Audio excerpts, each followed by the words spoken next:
Warning: the following video contains explicit language which may be offensive to some viewers or inappropriate for children. The content within this video is intended for mature audiences only.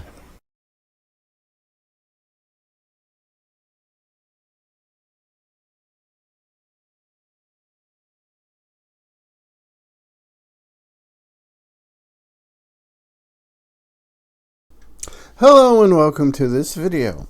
I hope everyone's doing well. I hope the world is treating you well. I hope the universe is treating you well. We are returning to Night Vale. This is episode 24 called The Mayor.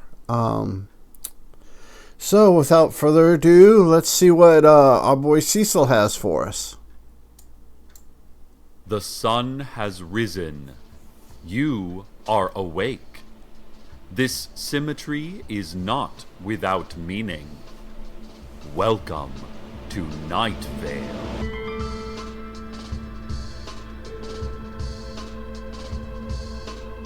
Yeah, I gotta talk through this music. Almost forgot. I got kind of grooving with the music and just kind of forgot that I had to talk through it to make the copyright algorithm happy. Listeners, I'm receiving word from the sheriff's secret police that Mayor Pamela Winchell has gone missing. After this morning's press conference, where she updated the media on standard mayoral news, stuff like her favorite kinds of rocks, and a demonstration on hatchet sharpening, she walked to her office and then disappeared. Well, you know, it's always good to know what your mayor's favorite rocks are. And it's always good to know, how to sharpen a hatchet, And if the mayor is willing to help out with these things, it's good leadership, I guess. Maybe. I don't know. This is after all Night Vale. Trish Hidge, one of Winchell's staffers, said, "Mayors can disappear. It's not a big deal. She disappears all the time. She can fly and turn into a horse, too. It's perfectly within her rights as a mayor to turn invisible, to disintegrate into a thin cloud of imperceptible existence." Hidge continued, "In fact, I can disappear if I want to. Because I work for the mayor, I have all of the mayor's powers. I just don't use them all the time, out of respect for the mayor." When pressed by reporters to show her powers, Hidge reluctantly agreed, saying, "Just this once." Yeah. Sounds like an assistant to me. A good assistant at that. And then standing in place, visibly straining, eyes bulging, cheeks reddening, there was a long, uncomfortable silence before Hidge said, "Well, I can't do it with everyone watching. Turn around, okay?" But then, before anyone could turn around, she vanished, leaving behind only a light, white puff like baby powder, a faint smell of olives, and an echoing voice that said, "No, wait, I got it, see?" If anyone has any information on the mayor's whereabouts, please contact the sheriff's secret police. Because, the secret police probably should know where the mayor is, just kind of a checks and balance thing. Or just speak into any phone. They are all bugged, of course. The Night Vale Community Theater is proud to announce the opening of their long-awaited production of Once on This Island. The location and cast are a secret. Curtain is promptly at 8 o'clock, and those seeking autographs of cast members after the show should ask themselves why signatures are valuable and what that particular kind of transaction even means. Yes. I mean, that those are questions people going to, like, Comic-Con and things like that should ask themselves, to be honest with you. The Night Vale Daily Journal has indicated their intention to review the musical as soon as they can find out where the performances are taking place. They are interrogating anyone who might provide them with the necessary information. Yeah, that's, sounds like journalists to me. I am, myself, an aficionado of the theater, having once played the role of Pippin in a high school production. The musical being produced was actually South Pacific, but our director had a real flair for experimental theater and felt the addition of characters from other famous plays would spice things up. It would make things interesting, needless to say. He also hid dangerous traps all throughout the set in order to keep us on our toes. That sounds like the drama department at the high school in Carpus Cove when I was in high school. That's kind of crazy. Oh, it was a wonderful couple of months, preparing for and performing in front of parents and friends, and those of us who were left at the end of it felt like we had truly been through something we would never forget, not even in the middle of the night, staring blankly into the darkness, sweaty, pallid, trembling. I can definitely say I've got stories that I could tell. I might do it on my Thursday show about high school and drama and the shared bathroom / showers that the band and the drama department shared. Students and seniors receive a 10% discount on all tickets to the hit musical. Here's a public service message to all the children in our audience. Children, the night sky may seem like a scary thing sometimes. And it is. It's a very scary thing. Look at the stars, twinkling silently. They are so far away that none of us will ever get to even the closest one. It does have a point. They are dead-eyed sigils of our own failures against distance and mortality. Well, that's kind of uplifting. And behind them, just the void. That nothingness that is everything. That everything that is nothing. You gotta love it. Even the blinking light of an airplane streaking across it does not seem to assuage the tiniest bit of its blackness. Nope. Like throwing a single stray ember into the depths of a vast Arctic Ocean.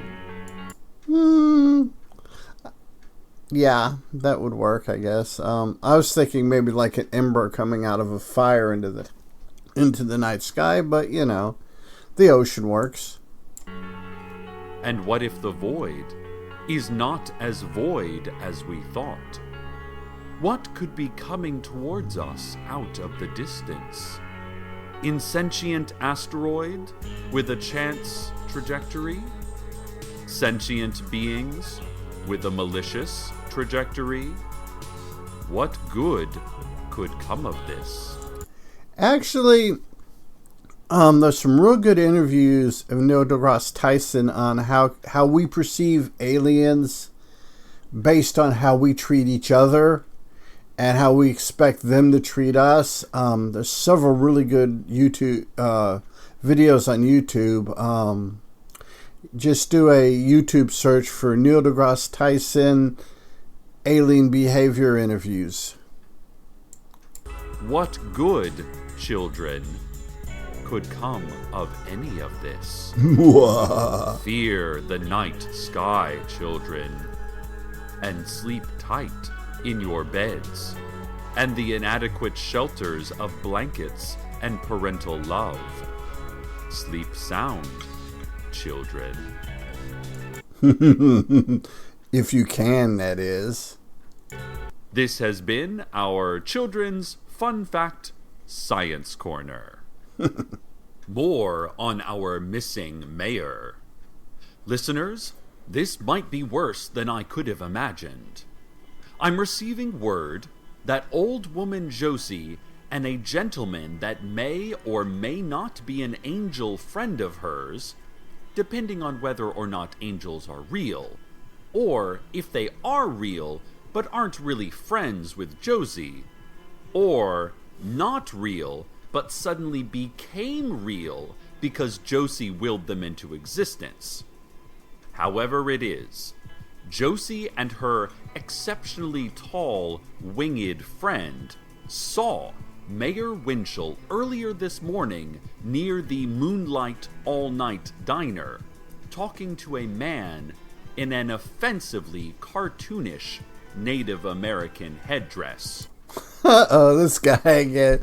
See, that's one of the things I love about this podcast is these characters, you know, they introduce a character, you know, 5, 6, 7 episodes ago, and they show back up every now and again.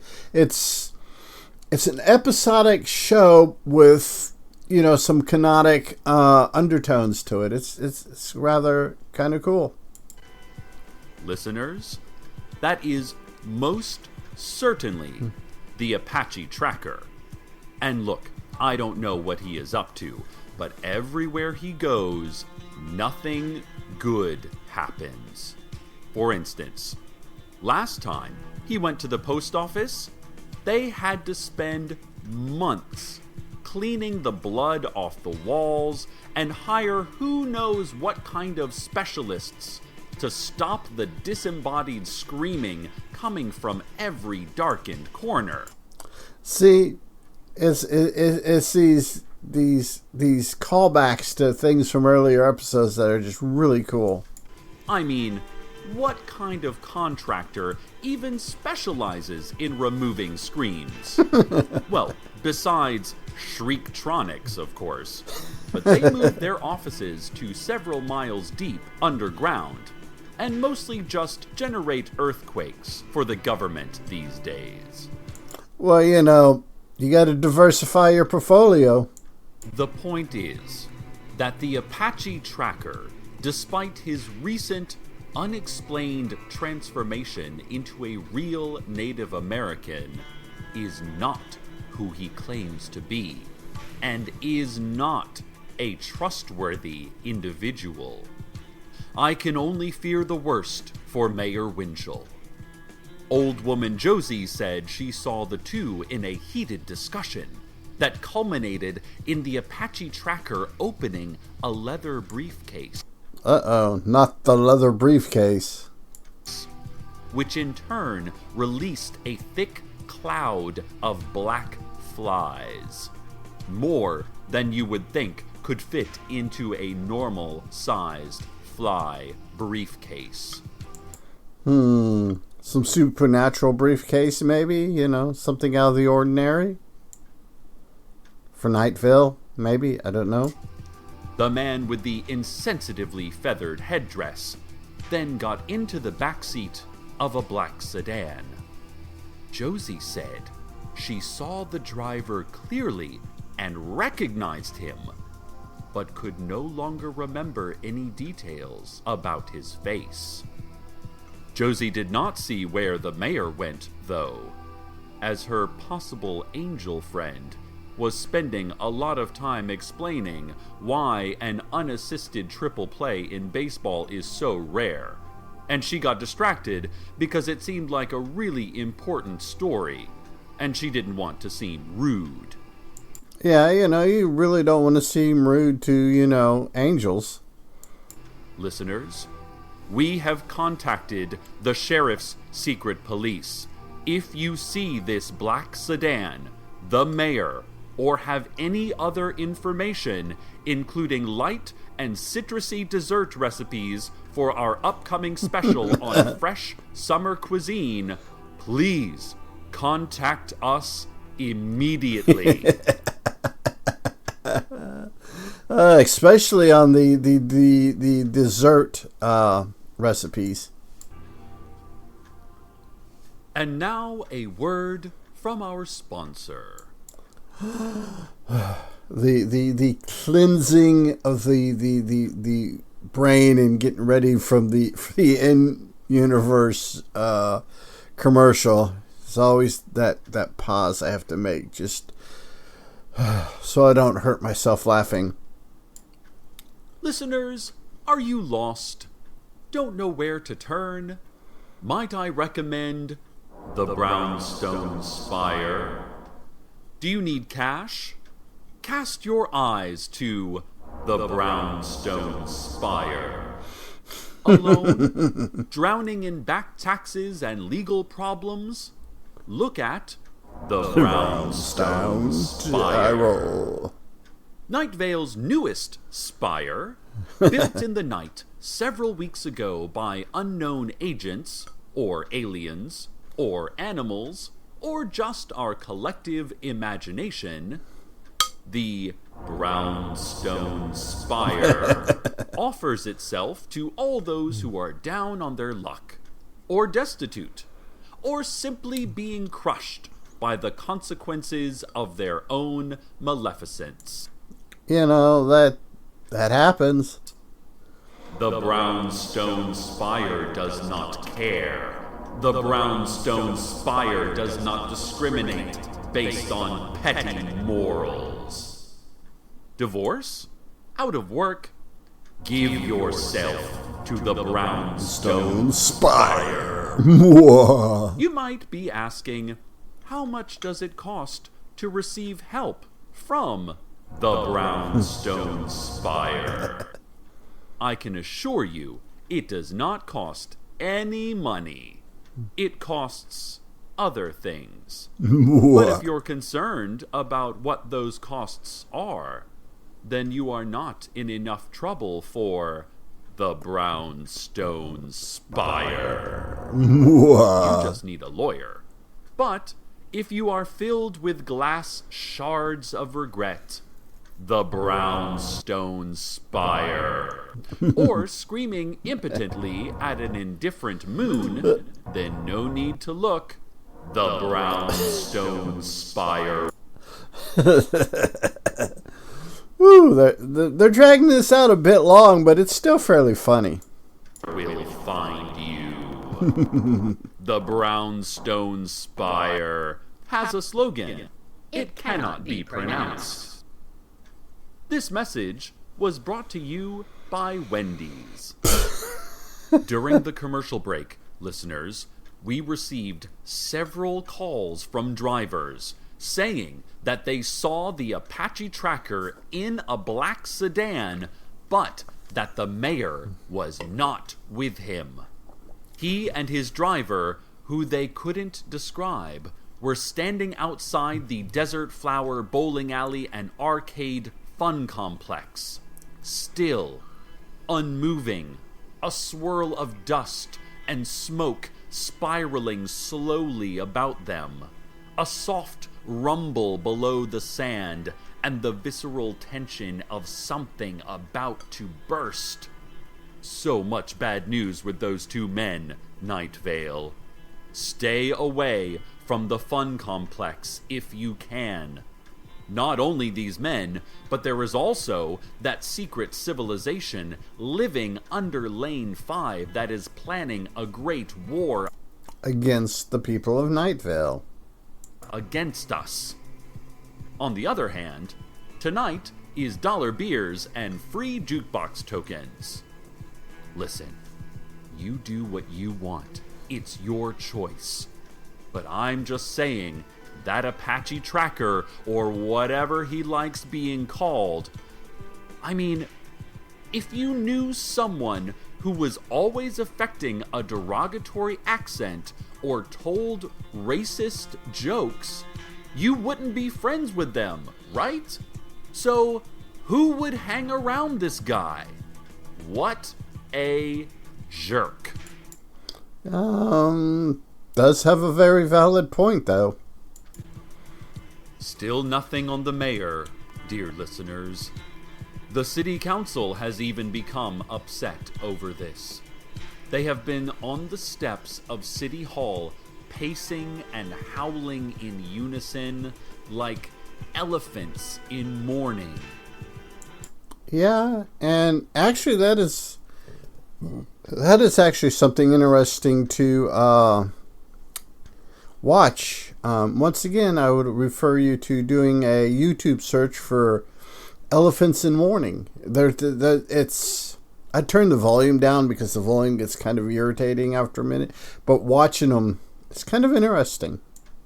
Listeners, I know we don't always agree with the mayor, and sometimes we just despise our elected officials because of the artifice of political parties, or because they don't represent every one of our very specific interests, or because they are a different species, or have frightening supernatural powers and threaten violence against innocent citizens. Yeah, sounds like politicians. Sounds like standard issue politicians, to be honest with you. I understand all of this. No politician is perfect, Night Vale. But Mayor Winchell has overseen some great moments in our town's recent history. She increased funding for the cancer ward at the Night Vale Hospital.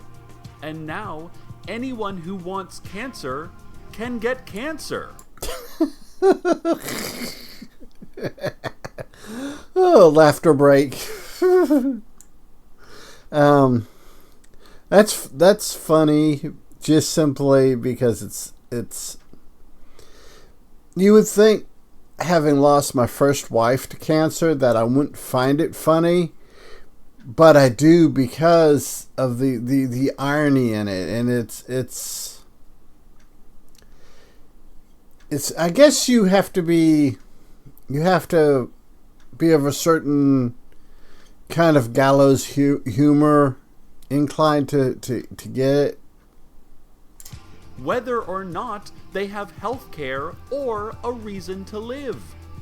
She regularly visits Night Vale Elementary School classes to promote youth literacy by reading children's classics like Murakami's The Wind-Up Bird Chronicle or any number of Cormac McCarthy's novels. She has been controversial, to be sure, but she is our leader, our parent. She cares very much about us, Night Vale. And that she does. And when she jails or tortures someone without just cause or due process, it is because she loves this town so much. Let us find our mayor, Night Vale. Yeah, find your mayor. But first, let us go to the weather.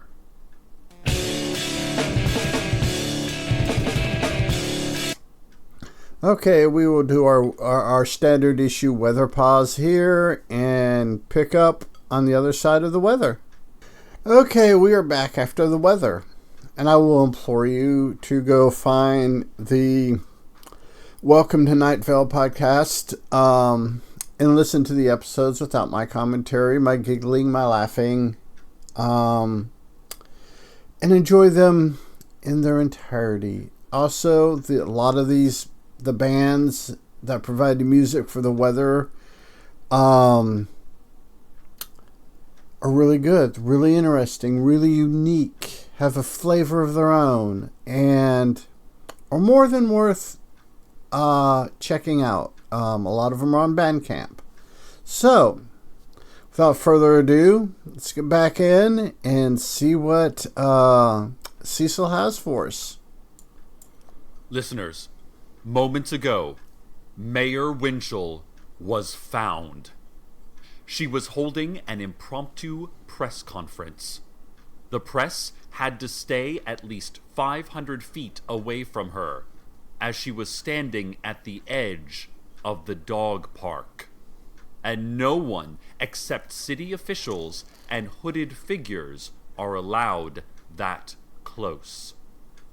Mayor Winchell apparently set up a podium and quietly delivered a prepared statement without a microphone, and no one could hear what she had to say. Which is awful convenient sometimes. 2 hooded figures were standing behind her. But listeners, oh listeners, do we ever have a scoop? Former intern Dana, who I thought had been lost forever after she was swallowed up by the dog park 2 months ago. Well, she texted me just now from... So, Dana is back on the bingo card, but intern Dana is kind of back, but she's not. You put that on your bingo, your Night Vale community radio bingo card, however you need to.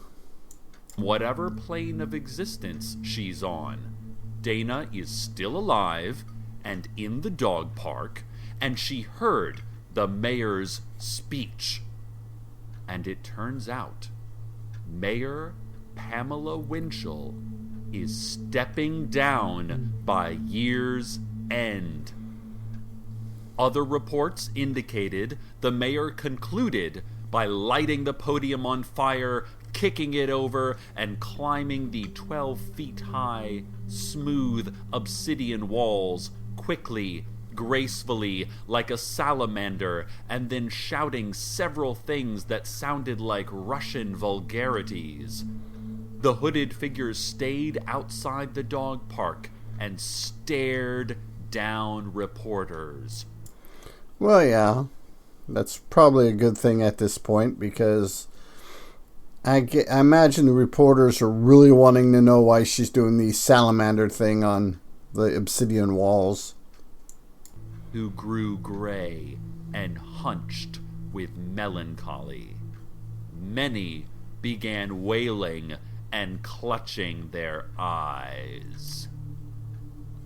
Listeners, first of all, it was so nice to hear from Dana. We miss her so. I imagine so, at the rate you're going through interns. I tried emailing her back, but my thumbs began to burn and blacken, and blood began trickling from my nose as I wrote. You gotta hate it when that happens. So I had to stop. Hopefully, we will see Dana again. Time is weird. So is space. I hope ours match again someday. As for the mayor, well, this is surprising. Did the secret police force her hand? Some vague yet menacing government agency? Would this have anything to do with the Poetry Week incident? There's no telling. Where actual Night Vale citizens, like Dana, got inside the forbidden dog park? Or maybe it was simply the mayor's choice. It's actually a good way to go out. The last 6 mayors were all executed quite publicly and creatively. Remember that many junior high students still learn about the skeletal system from the late Mayor Tom Garman himself. I don't know. I kind of think the execution of elected officials is maybe a good thing. Maybe not, probably not, but it's good fantasy anyhow. So, to get to announce your own retirement is pretty excellent. Maybe Mayor Winchell needed to spend more time with her family. Or maybe she has been exiled to the dog park for sins yet unknown. I'm going with the sins unknown thing. Or maybe she plans to grow into a tree by joining the collective life force and single shared soul of the whispering forest, which has become a very popular lifestyle choice these days. All I know, Night Vale, is that we should all be so lucky to set our own futures. Dana did not. I don't know that I will. Each day the sun rises and sets. The moon pulls the tides. Our hearts beat. Our loved ones love us back. And we share our inhales and exhales with the great organism that is our tiny planet. Which is all, that's kind of poetic, very, very nice, kind of reassuring, even though it's coming out of Night Vale. But as you watch the sunrise again tomorrow morning, think to yourself, past performance is not a predictor of future results. And then force a smile, drink another cup of coffee, and try not to look down as you walk across the soil that will eventually fill your lifeless lungs. Yeah, it's got a point. Unless you get cremated. And repurpose your corpse. Each day that is a blessing, Night Vale. And now, stay tuned next for the popular radio game show. Wait, don't. No, don't. Please, don't. Good night, Night Vale. Good night. I think we all need a game show like that. Hope you're enjoying the Welcome to Night Vale stuff. I know I am getting back and getting into these older episodes. There's going to be a point when we hit where I was listening to them more as background, so I'm not going to be... I'm going to have even vaguer memories than I have of these ones. These first probably 30, 40 episodes, I've listened to so many times because to me, the first year so far is probably the best year of Night Vale. All of them are good. Trust me, don't get me wrong, they're all good. It's just, I think it's because the newness of it and the type it's set up, character development stuff is the first year is just I kind of like that the best. So with that, everybody, I'll wrap this up. So remember, be a good human, be good to other humans. Peace. Hey, it's 10 p.m. Do you know where your children are?